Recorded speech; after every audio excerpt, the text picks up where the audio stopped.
Good to have you, sir. As Nnamdi Kanu has been under the custody of DSS for close to 5 years now in solitary confinement. Unfortunately, the DSS are coming out to say we are not responsible for his kidnap or it's not the ordinary rendition from Kenya. How possible could this be? If DSS say they are not responsible for his kidnap, or that they don't know the procedure, or that they cannot account for the event, how come he is been with them all these years? If DSS is not aware, not involved, then who is? You can't just pick him up from somewhere and then bring him here without the knowledge of a top government security outfit like DSS. So if they are denying the fact that they are involved with full knowledge, it is a shame.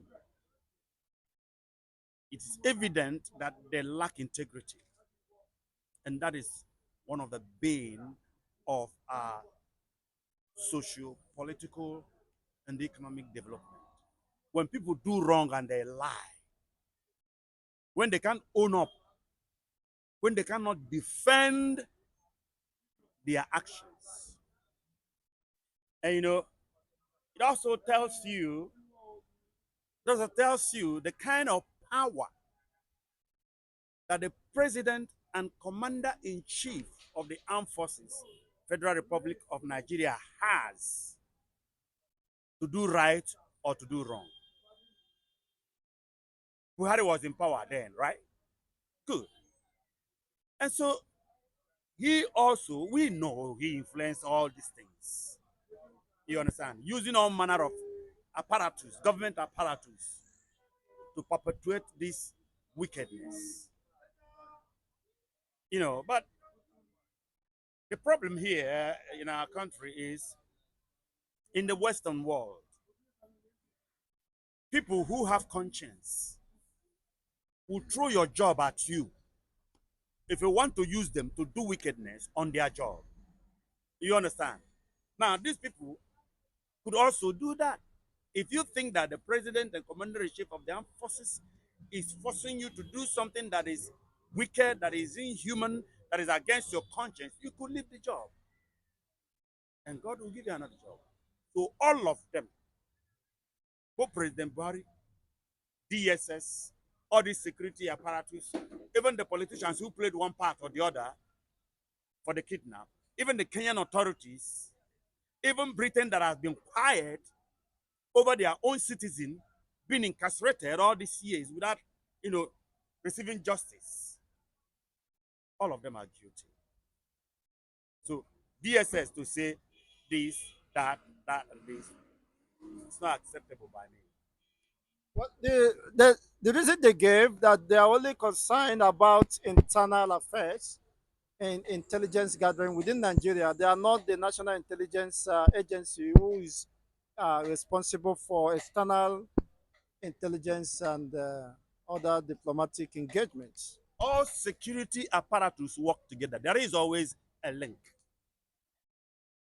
You understand? If you say it is security, no matter the name you call them, there is a synergy between them. If there is no synergy, the work cannot be effective. Exactly. Who handed over Nnamdi Kanu to them? Why are they keeping him under solitary confinement for barely 5 years? Good 5 years. You see, they are guilty. They are just being ashamed of themselves. And that's why they can come to court and tell, we don't know, we didn't do this. No. The point for me is that Ogwadala, onye ọbụla na-azọzi isi onwe ya. You understand? It is evident that some people will become scapegoats as far as this matter is concerned because the man in Nnamdi Kanu is guiltless. A court of was it 6 or 7 justices sat and declared him discharged and acquitted. And I think it's over 2 years now. Why are they still keeping him? It is evident that Nigeria is a lawless place. Those who make law don't even obey the law, don't even care about the law. They don't care about the fundamental human right. They don't care about the Nigerians and their rights and the protection and all of that. If they did, they would be ashamed of still keeping Nnamdi Kanu in detention when a court of law has declared him discharged. It is a shame of a nation. I tell you the truth. Why this sudden U-turn by the DSS? Of course, they will not turn away of this complicity because of holding back Mazin Namdekanu, taking him to court every time he's been summoned. I mean, it is quite ridiculous for such a re- reputable organization, so to say, could live in such denial. What does that send to average Nigerian regarding the Nigerian state of security? We are not safe. That's the message. We are not safe here.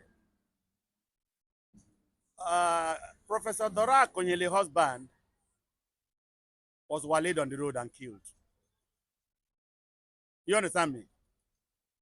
A whole Mazin Nnamdi Kanu, an international figure, was kidnapped. You see high profile, mother, high profile, kidnaps and all of that happening. If they can do it to all these kind of people, is it me and nobody that is safe? I know I'm not safe as far as Nigeria is concerned. The security contest in Nigeria, I know I'm not safe, but I'm only safe in Christ Jesus. So that is the security I have, the divine security. You understand? And maybe any other security that I can provide for myself. Because, like I always say, it has come to the point in Nigeria where every Nigerian should not depend on the security architecture or security apparatus of Nigeria, but depend on his own personal security. You have got to find a way to defend yourself. Even the DSS DG confirmed this recently. Yeah, he said it. He said it that they cannot protect all Nigerians from Abuja. And the governor of Plateau said the other day, saying that Fulani has taken about 64 communities in the state. And see what they have been doing in Benue State. So who is safe? Who is safe? That's why I encourage personal security. Because even I that I'm speaking, I am not safe except divine security. So it is a problem in this country. Now, see. This country has come to a place where it is evident we are sitting on a keg of gunpowder. There could be an explosion anytime.